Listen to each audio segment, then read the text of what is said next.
حضرت موسیٰ علیہ نبینا علیہ السلام نے کہا بس واپس چلو، اسی جگہ کی تو ہمیں تلاش تھی۔ جب آپ واپس لوٹے تو دیکھا کہ ایک بندہ خدا وہاں بیٹھا ہوا ہے۔ آپ علیہ السلام نے بعد السلام کہا کہ میں موسیٰ ہوں، بنی اسرائیل کا نبی۔ تفسیر ابن کثیر کی جلد سوم کے مطابق وہ خدا کا نیک بندہ حضرت خضر علیہ السلام تھے۔ ناظرین، اس کے بعد کی تفصیل عام ہے کہ آپ علیہ السلام نے حضرت خضر علیہ السلام کے ساتھ سفر کیا اور انہوں نے کہا کہ موسیٰ جو عمل میں کروں آپ سوال نہیں کریں گے۔ آج کی ویڈیو میں ہم اس تفصیل میں نہیں جائیں گے کیونکہ اپنے ناظرین کو بس یہیں تک لانا مقصود تھا۔ اگر حضرت خضر اور حضرت الیاس علیہ السلام کے متعلق تفصیلاً ویڈیو دیکھنا چاہتے ہیں تو وہ ہمارے چینل پر موجود ہے۔ ناظرین، یہاں قابل غور بات یہ ہے کہ نہر حیات کے پانی میں خدا نے یہ تاثیر رکھی تھی کہ مردہ مچھلی پر اس پانی کے چھینٹے پڑنے سے وہ بحکم خدا زندہ ہو کر پانی میں غائب ہو گئی، جبکہ حضرت خضر علیہ السلام تو وہاں پر مقیم تھے۔ تو کیا آپ اس پانی سے مستفید نہیں ہوئے ہوں گے؟ یہ اللہ کی نشانیاں ہیں، بے شک جو وہ چاہتا ہے وہی ہوتا ہے۔ ناظرین، آب حیات اور حضرت خضر علیہ السلام کا واقعہ حضرت ذوالقرنین علیہ السلام سے بھی وابستہ ہے۔ حضرت خضر علیہ السلام حضرت ذوالقرنین علیہ السلام کے خالہ زاد بھائی، وزیر اور علمبردار ہیں۔ یہ حضرت سام بن نوح علیہ السلام کی اولاد میں سے ہیں۔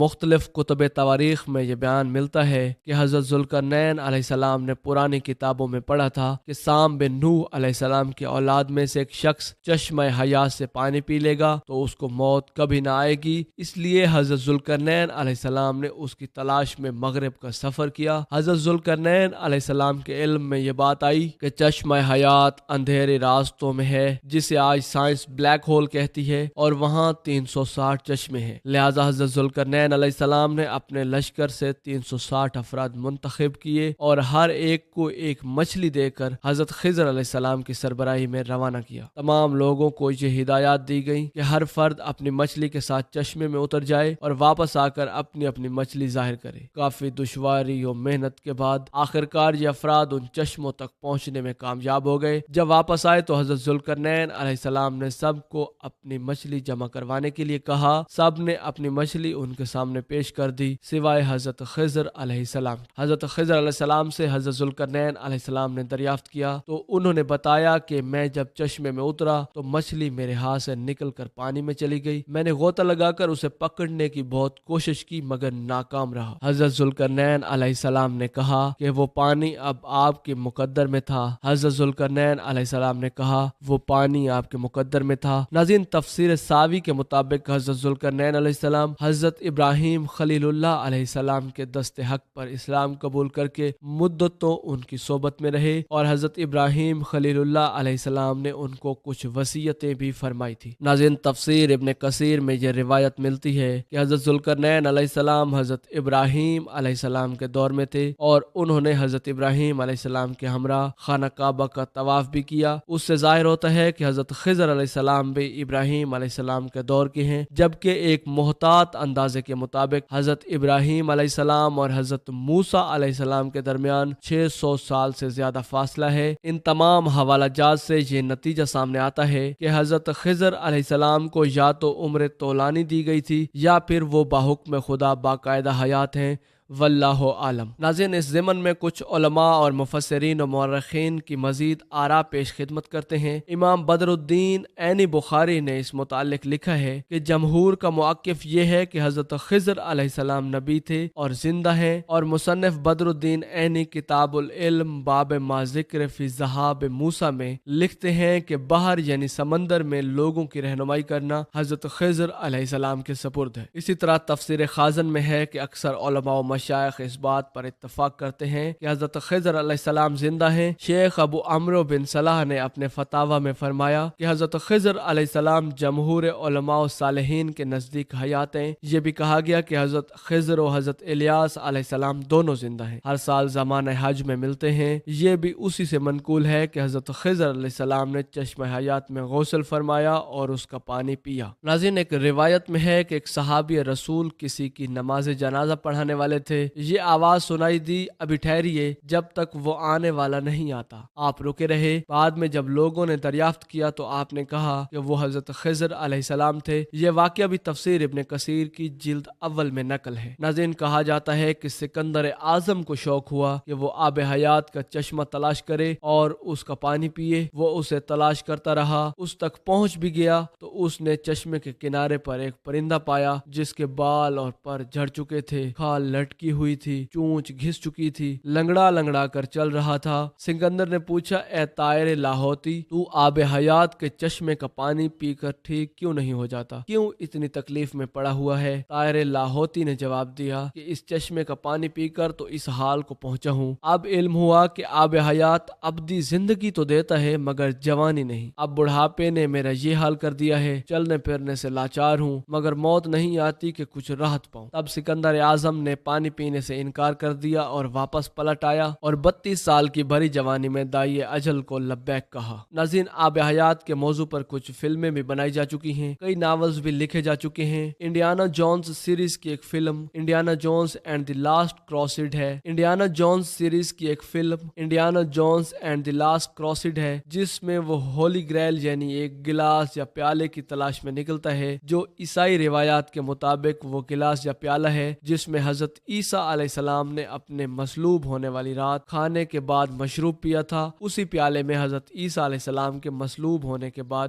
جوزف نے حضرت عیسیٰ علیہ السلام کا خون بھی جمع کیا. روایت ہے کہ اگر اس پیالے میں کوئی مشروب پی لیا جائے تو وہ آب حیات بن جاتا ہے, واللہ عالم. ناظرین, اس موضوع پر ایک ناول دی ایور لاسٹنگ بہت دلچسپ ہے اور اس پر وائٹ ڈزنی اسٹوڈیو میں ایک بہت خوبصورت فلم بھی بن چکی ہے. ناظرین, انسان نے تقریباً ساری دنیا کھنگال ڈالی, بے شمار خفیہ, گرد سرد اور مختلف نمکیات سے پر چشمے بھی مل گئے مگر جوانی کا چشمہ اور آب حیات نہ مل سکے. علم و تحقیق کے مطابق بڑھاپے یا عمر میں اضافے کا سلسلہ پیدائش کے دن ہی شروع ہو جاتا ہے. بچے کا بڑا ہو کر بالغ ہونا, پھر بڑھاپے میں قدم رکھنا, جس کے بعد اضافہ عمر کے سبب انسان کی کارکردگی گھٹنے لگتی ہے جو بالآخر موت پر ختم ہو جاتی ہے. ناظرین, آج پوری دنیا کے سائنسدان اور ڈاکٹرز موت کے خطرات کو کم کرنے کی دوڑ میں لگے ہیں. سب کی کوششیں ہیں کہ کسی طرح حضرت انسان کی عمر کو بڑھا کر موت جیسی حقیقت سے دور کیا جا سکے, مگر بحیثیت مسلمان ہمارا عقیدہ ہے اور قرآن مجید فرقان حمید کہتا ہے کہ ہر ذی روح کو موت کا ذائقہ چکھنا ہے. اصل چیز زندگی کی امنگ اور طبیعت کی جولانی ہے جس کے بغیر لمبی زندگی ایک عذاب بن جاتی ہے. ہماری تو یہی کوشش ہونی چاہیے کہ دنیا میں ایسے اعمال سر انجام دیے جائیں کہ پھر اللہ رب العزت کے وعدے کے مطابق ایک پر لطف حیات دائمی ہمارا مقدر بن جائے. ناظرین, اسی امید کے ساتھ اجازت دیجیے کہ آپ کو ہماری ویڈیو پسند آئی ہوگی. ملتے ہیں بہت جلد ایک نئی دلچسپ اور علم سے بھرپور ویڈیو میں. تب تک کے لیے اللہ نگہبان. تمام تعریفیں خداوند متعال کی ہیں کہ جو ہمارے رزق کا ضامن ہے اور جو گرفت رکھتا ہے آسمانوں کی بلندیوں سے زمینوں اور سمندروں کی گہرائیوں تلک. ہم اسی کی رحمت خاص کے منتظر ہیں. ناظرین, قصص الانبیاء کے سلسلے میں شروع کرتے ہیں حضرت زکریا اور حضرت یحییٰ علیہ السلام کے واقعات. دن گزرتے گئے, حضرت ابراہیم اور حضرت یعقوب علیہ السلام کی نسل سے کچھ نیک لوگ پیدا ہوئے. ان کو آل عمران کے نام سے یاد کیا جاتا ہے. اللہ سبحانہ و تعالیٰ سورہ آل عمران میں فرماتے ہیں, اللہ نے آدم اور نوح اور خاندان ابراہیم اور خاندان عمران کو تمام جہان کے لوگوں میں سے منتخب فرمایا تھا. ان میں سے بعض کی اولاد تھے اور اللہ سننے والا ہے اور جاننے والا. بے شک اللہ سبحانہ و تعالیٰ نے تمام جہان کے لوگوں میں سے آدم کو اور نوح کو اور ابراہیم کے خاندان کو اور عمران کے خاندان کو چن لیا. یہ سب آپس میں ایک دوسرے کی نسل سے ہیں اور اللہ سنتا جانتا ہے. جس عمران کا ذکر قرآن مجید نے کیا یہ حضرت داؤد علیہ نبینا علیہ السلام کی اولاد سے ہیں. حضرت زکریا علیہ السلام کی بیوی حضرت یحییٰ علیہ السلام کی والدہ عیشا اور حضرت مریم علیہ السلام کی والدہ حنا دونوں حقیقی بہنیں تھیں اور حضرت زکریا علیہ السلام رشتے میں حضرت مریم علیہ السلام کے خالو تھے. اس طرح حضرت یحییٰ علیہ السلام اور حضرت مریم علیہ السلام آپس میں خالہ زاد ہیں. اللہ سبحانہ و تعالیٰ نے اس دور کے کئی واقعات کی طرف اشارہ کیا ہے. سب سے پہلا تذکرہ حضرت مریم علیہ السلام کی پیدائش کا ہوا. حضرت زکریا بن دان حضرت سلیمان علیہ السلام کی اولاد میں سے تھے. دمشق میں زندگی گزار رہے تھے. عمر 100 سال سے زیادہ ہو چکی تھی۔ اس قصے کی ابتدا قرآن مجید فرقان حمید نے عمران کی بیوی سے کی ہے۔ وہ حضرت مریم علیہ السلام کی ماں اور حضرت عیسیٰ ابن مریم علیہ السلام کی نانی ہیں۔ ناظرین، بخاری، مسلم، ترمذی اور نسائی کی حدیث ہے، حضور نبی الرحمت صلی اللہ علیہ وآلہ وسلم نے فرمایا، اپنے زمانے میں مریم علیہ السلام سب سے افضل عورت تھیں اور اس امت میں خدیجہ رضی اللہ تعالی عنہا سب سے افضل عورت ہیں۔ بہت سی احادیث میں 4 عورتوں کی فضیلت آئی ہے۔ نبی کریم رؤوف الرحیم صلی اللہ علیہ وآلہ وسلم نے فرمایا، سارے جہان کی عورتوں میں سے 4 عورتیں افضل ہیں: مریم بنت عمران، فرعون کی بیوی آسیہ بنت مزاحم، خدیجہ بنت خویلد اور فاطمہ بنت محمد سلام اللہ علیہ اجمعین۔ بس ثابت ہوا کہ حضرت مریم علیہ السلام کو اللہ سبحانہ وتعالی نے بہت فضیلت عطا فرمائی تھی۔ ناظرین، حضرت زکریا علیہ السلام نے ان کی فضیلت دیکھی تو ان کے دل میں بھی خواہش پیدا ہوئی کہ ان کی اولاد ہو۔ وہ اس وقت تک بے اولاد تھے، عمر 100 سال سے زائد تھی، ان کی بیوی 90 سال کی تھی۔ اولاد کی شدید تمنا کے باعث انہوں نے اللہ سے دعا مانگی۔ سورہ مریم میں اللہ سبحانہ وتعالی فرماتے ہیں، یہ ہے تیرے پروردگار کی اس مہربانی کا ذکر جو اس نے اپنے بندے زکریا پر کی تھی جب اس نے اپنے رب سے چپ کے دعا کی تھی، اے میرے پروردگار، میری ہڈیاں کمزور ہو گئی ہیں، سر بڑھاپے کی وجہ سے بھڑک اٹھا ہے، لیکن میں کبھی بھی تجھ سے دعا کر کے محروم نہیں رہا۔ مجھے اپنے مرنے کے بعد اپنے قرابت والوں کا ڈر ہے، میری بیوی بھی بانجھ ہے، بس تو مجھے اپنے پاس سے وارث عطا فرما جو میرا بھی وارث ہو اور یعقوب کے خاندان کا بھی جانشین ہو، اور میرے رب تو اسے مقبول بندہ بنا لے۔ حضرت زکریا علیہ السلام اپنے دور میں اکیلے ہی نبی تھے، ان کے ورثاء اور رشتہ داروں میں کوئی قابل آدمی نہیں تھا، اس لیے انہوں نے یہ دعا فرمائی۔ سورہ انبیاء میں اللہ سبحانہ وتعالی فرماتے ہیں، ہم نے اس کی دعا قبول فرما کر اسے یحییٰ عطا فرمایا اور ان کی بیوی کو ان کے لیے درست کر دیا، مطلب یہ کہ ان کا بانجھ پن بالکل دور کر دیا۔ پھر اللہ نے انہیں خوشخبری سنائی، اے زکریا، ہم تجھے ایک بچے کی خوشخبری دیتے ہیں جس کا نام یحییٰ ہے، ہم نے اس سے پہلے یہ نام کسی کو نہیں دیا۔ حضرت زکریا علیہ السلام یہ سن کر خوش بھی ہوئے اور حیران بھی، کہنے لگے، اے میرے پروردگار، میرے ہاں لڑکا کیسے ہوگا؟ میری بیوی بانجھ اور میں خود بڑھاپے کی انتہا کو پہنچ چکا ہوں۔ اللہ نے جواب میں ارشاد فرمایا کہ وعدہ اسی طرح سے ہو چکا ہے، میرے رب نے فرما دیا ہے کہ یہ مجھ پر بالکل آسان ہے اور میں اس سے پہلے تجھے بھی پیدا کر چکا ہوں، حالانکہ تو کچھ بھی نہ تھا۔ اس پر حضرت زکریا علیہ السلام عرض کرنے لگے، اے میرے پروردگار، میرے لیے کوئی علامت مقرر فرما دے، یعنی حضرت زکریا علیہ السلام نے عرض کی کہ میرے رب کی کوئی نشانی مقرر فرما دیجئے، میرے ہاں بچہ پیدا ہونے والا ہے جس سے میں سمجھ جاؤں کہ یہ بچہ بنی اسرائیل پر ظاہر ہوگا، تاکہ بنی اسرائیل کو بھی اس کی فضیلت اور اہمیت کا علم ہو جائے۔ اب خداوند بزرگ و برتر نے فرمایا کہ تیرے لیے علامت یہ ہے کہ تو بھلا ہونے کے باوجود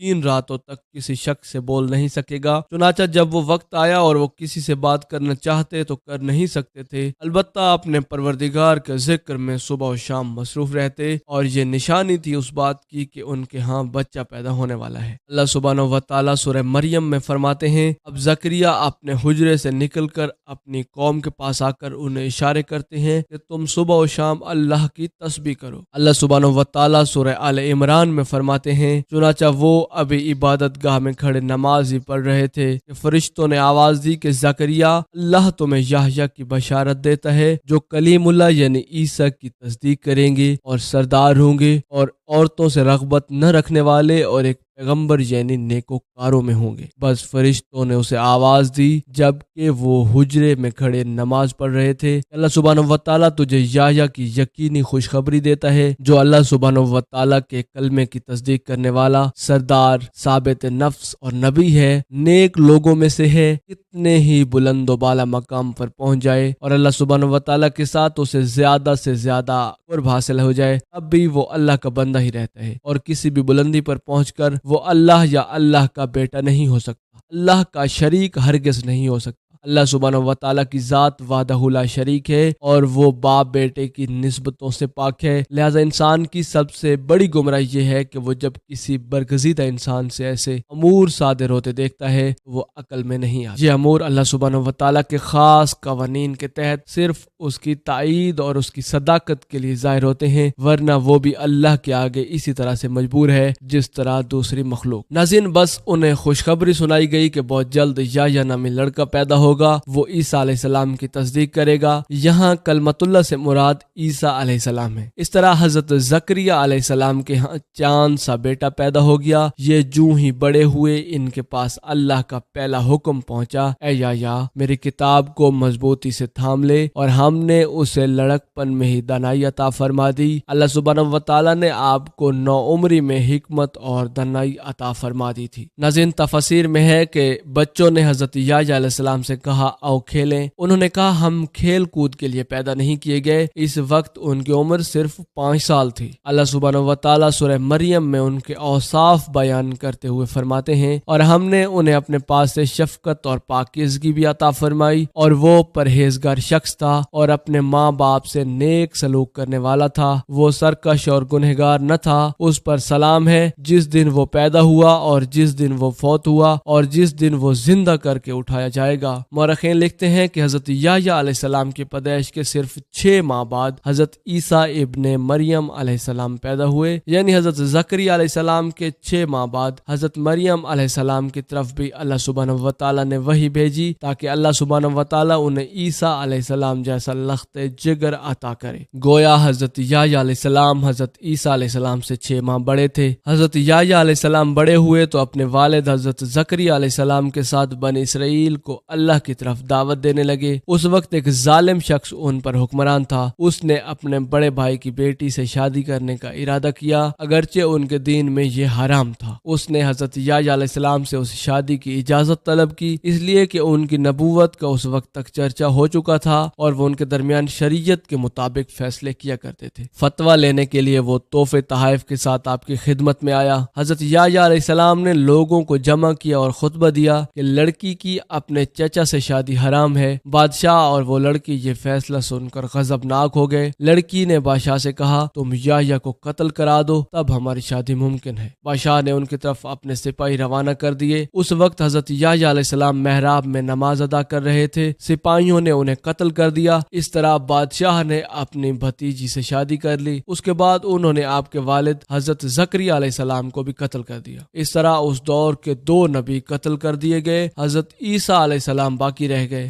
آپ حضرت یحییٰ علیہ السلام کی زندگی میں ہی نبی قرار پا چکے تھے۔ اس وقت آپ کی عمر محض 30 سال سے کچھ اوپر تھی۔ حضرت امام بخاری علیہ رحمہ نے صحیح بخاری میں حدیث حضرت یحییٰ علیہ السلام کے ذکر میں یہ روایت لکھی ہے کہ حضور نبی رحمت صلی اللہ علیہ وآلہ وسلم نے فرمایا، جب میں دوسرے آسمان پر پہنچا تو دیکھا کہ یحییٰ علیہ السلام اور عیسیٰ علیہ السلام موجود تھے اور یہ دونوں خالزاد بھائی ہیں۔ حضرت جبرائیل علیہ السلام نے کہا یہ یحییٰ اور عیسیٰ علیہ السلام ہیں، انہیں سلام کیجئے۔ میں نے انہیں سلام کیا، دونوں نے سلام کا جواب دیا۔ پھر دونوں نے کہا آپ کا آنا مبارک ہو اے ہمارے نیک بھائی اور نیک نبی۔ حضرت زکریا علیہ السلام کے تذکرے میں یہ آ چکا ہے کہ حضرت یحییٰ علیہ السلام کی والدہ اور حضرت مریم علیہ السلام کی والدہ حقیقی بہنیں تھیں۔ اس لیے حدیث معراج میں حضور نبی رحمت صلی اللہ علیہ وآلہ وسلم کا یہ فرمانا کہ حضرت یحییٰ علیہ السلام اور حضرت عیسیٰ علیہ السلام خالزاد بھائی ہیں، اسی رشتے کی طرف اشارہ ہے۔ دنیا میں اس سے زیادہ شقی اور بدبخت اور کوئی نہیں ہو سکتا جو ایسی مقدس ہستی کو قتل کر دے جو نہ کسی کو ستاتی ہو اور نہ کسی کے مال و دولت پر نظر رکھتی ہو، بلکہ اس کے برعکس بغیر کسی طمع اور اجرت کے اس کی زندگی قوم کی اصلاح اور خیرخواہی کے لیے وقف ہو چکی ہو۔ چنانچہ حضور نبی کریم رؤوف الرحیم صلی اللہ علیہ وآلہ وسلم نے اسی بنا پر حضرت ابو عبیدہ رضی اللہ تعالی عنہما کے اس سوال پر کہ قیامت میں سب سے زیادہ مستحق عذاب کون ہوگا، یہ فرمایا تھا کہ وہ شخص جو کسی نبی کو یا کسی ایسے شخص کو قتل کرے جو بھلائی کا حکم کرتا ہو اور برائی سے باز رکھتا ہو۔ اقوام عالم میں صرف یہودی ہی ایسی قوم ہے جس نے ایسے پاکیزہ نفوس کو بے تحاشا قتل کیا۔ اللہ رب العزت سورہ بقرہ میں فرماتے ہیں اور وہ نبیوں کو ناحق قتل کرتے تھے۔ انسان کو اللہ کے فضل و کرم سے کسی بھی وقت اور کسی بھی حالت میں نا امید نہ ہونا چاہیے، مایوسی کو پاس نہیں آنے دینا چاہیے۔ کبھی بھی ایسا ہوتا ہے کہ انسان پورے خلوص اور پوری دل جمی کے ساتھ دعائیں کرتا ہے اور مسلسل کرتا رہتا ہے، لیکن اس کے باوجود وہ مقصد حاصل نہیں ہوتا، لیکن اس کا مطلب ہرگز یہ نہیں کہ اللہ دعائیں نہیں سن رہا۔ اس قسم کی مایوسی اور خیالات کو کفر قرار دیا گیا ہے۔ اللہ سبحانہ و تعالیٰ نے گزشتہ قوموں کے سنگین حالات بیان کیے ہیں۔ ان قوموں کی جان و مال میں ایسے حادثات پے در پے ایسی مصیبتیں پیش آئی ہیں کہ اہل ایمان اور ان کے نبی پکار اٹھے، اللہ کی مدد کب آئے گی؟ ایسی سخت گھڑیاں خوشیوں کا پیش خیمہ ہوا کرتی ہیں اور مصیبتوں کا دور ختم ہو جاتا ہے۔ جو لوگ اللہ کی قضاء و قدر پر بھروسہ رکھتے ہیں وہ ایسے لمحات میں مصیبتوں کی دلدل سے نکل جاتے ہیں اور انہیں اللہ کی طرف سے ایک نئی زندگی عطا کی جاتی ہے۔ حضرت زکریا علیہ السلام زندگی بھر نبوت کے وارث کے لیے بے چین رہے، لیکن اللہ سبحانہ و تعالیٰ سے یہی حسن ظن رکھا کہ اے پروردگار، میں آپ سے مانگ کر کبھی بے مراد نہیں رہا۔ حضرت زکریا علیہ السلام کی عمر کی آخری منزل آ چکی تھی اور آپ کی بیوی بانجھ تھی، ساری زندگی گود اولاد سے خالی رہی تھی، لیکن حضرت مریم علیہ السلام کے حجرے میں کرامت کا ظہور دیکھ کر آپ کا ذہن اچانک اس طرف منتقل ہوا جو اللہ سبحانہ و تعالیٰ اس بات پر قادر ہے کہ ظاہری اسباب کے بغیر ہر روز تر و تازہ پھل حجرے میں پہنچا سکتا ہے، وہ یقیناً اس پر بھی قادر ہے کہ میری اس آخری عمر میں مجھے اولاد کی نعمت عطا کر دے۔ ناظرین، حقیقت یہ ہے کہ دعا کرنے والے کی نظر اس عالم اسباب میں بھی اسباب اور وسائل سے کہیں زیادہ مسبب الاسباب پر ہو تو وہ قبولیت کا دروازہ فوراً کھول دیتا ہے۔ حضرت زکریا علیہ السلام کو دوسرے ہی لمحے ایک عظیم فرزند کی بشارت دی گئی۔ اولاد کی خواہش ایک فطری خواہش ہے اور یہ خواہش زہد کے خلاف بھی قطعاً نہیں ہے۔ قرآن کریم فرقان حمید نے انبیاء کی زبان سے اس قسم کی دعائیں اور پکار ذکر کر کے یہ حقیقت واضح کر دی ہے کہ انبیاء اور رسول جو زہد اور قناعت کے مینار ہوتے ہیں ازدواجی زندگی سے بری نہیں ہے۔ اسلام میں اولاد کی خواہش کو فطری خواہش قرار دیا گیا ہے، تاہم یہ نقطہ بھی ذہن میں رکھنا چاہیے کہ حضرت زکریا علیہ السلام صرف اولاد ہی نہیں چاہتے تھے، صالح اولاد چاہتے تھے تاکہ وہ ان کے بعد دعوت کا کام جاری رکھ سکیں۔ اس لیے آپ نے اپنی دعاؤں کو پاکیزہ اور نیک اولاد کے الفاظ کے ساتھ خاص کیا۔ سورہ آل عمران میں اسی جگہ حضرت زکریا علیہ السلام نے اپنے پروردگار سے دعا کی، اے پروردگار مجھے اپنے پاس سے پاکیزہ اولاد عطا فرما، بے شک تو دعا کا سننے والا ہے۔ ناظرین، یہ تھی ہماری آج کی ویڈیو۔ اس امید کے ساتھ اجازت چاہیں گے کہ آپ کو ہماری ویڈیو پسند آئی ہوگی۔ ملتے ہیں بہت جلد ایک نئی دلچسپ اور علم سے بھرپور ویڈیو میں، تب تک کے لیے اللہ نگہبان۔